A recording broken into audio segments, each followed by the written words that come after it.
Good evening and welcome to Front Page. Deepinder Goyal has resigned as CEO of Eternal. Yes, as Group Eternal CEO, the parent company of Zomato and Blinkit. Taking over the top job from February 1st is Albinder Dhindsa, the founder and CEO of Blinkit.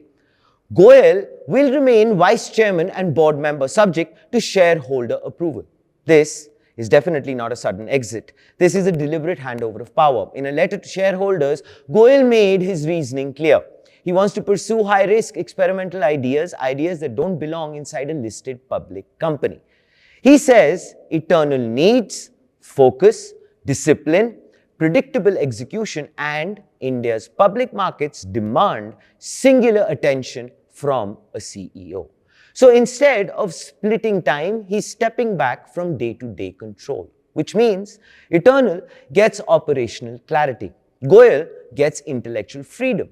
So what has this development done to the organization structure? Albinder Dhindsa now owns day-to-day execution, operating priorities, business decisions across the group. All business CEOs, though, continue to operate with full autonomy. Eternal's decentralized structure remains intact. As far as Goyal is concerned, he stays involved in long-term strategy, culture, leadership development, ethics, and governance, marking a very clean divide in execution versus exploration. This promotion is for a reason. Under Dhindsa, Blinkit went from a very struggling acquisition to break even. He rebuilt the supply chain, store density, operating rhythm, unit economics, and of course, Goyal himself says Dhindsa's execution ability exceeds his own. And of course, we need to remember this context. After Zomato acquired Blinkit in 2022 for 4,447 crore rupees, Goyal asked Dhindsa to step down twice, and that too publicly, on a podcast. As part of what he calls a rock-bottom leadership reset, which makes today's announcement carry a lot more weight. From you won't cut it to you run the group.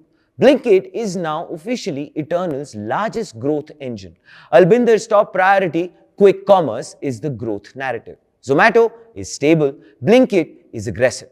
Eternal is betting on speed plus discipline, one critical signal to markets and the employees together. All of Goyal's unvested ESOPs revert to the ESOP pool. No incremental shareholder dilution, more equity available for the next generation of leaders. And that's very rare and also very intentional. Outside Eternal, Goyal has already been active, invested $20 million in LAT Aerospace, launched Continue, a longevity and wellness research venture, and of course, recently teased Temple, a wearable device to monitor brain-blood flow. This move formalizes what was already happening, which is a founder institutionalizing the company he built. Goyal's closing line, this is it. This is a change in title, not in commitment. Eternal remains my life's work, end quote. So for the markets, this is about clarity. For employees, it's about continuity. For Eternal, it's a bet that execution wins the next decade. And now, of course, here is the front page take. Eternal is choosing professionalized execution over founder centrality. Blinkit over comfort, focus over, well, charisma. And Albinder Dhindsa is now holding the steering wheel. Ladies and gentlemen, this is Front Page by AIM Network. Like, share, subscribe. And of course, always remember, news like this, we break on Front Page. To stay ahead of the curve, keep watching. And always remember, think AI, think AIM.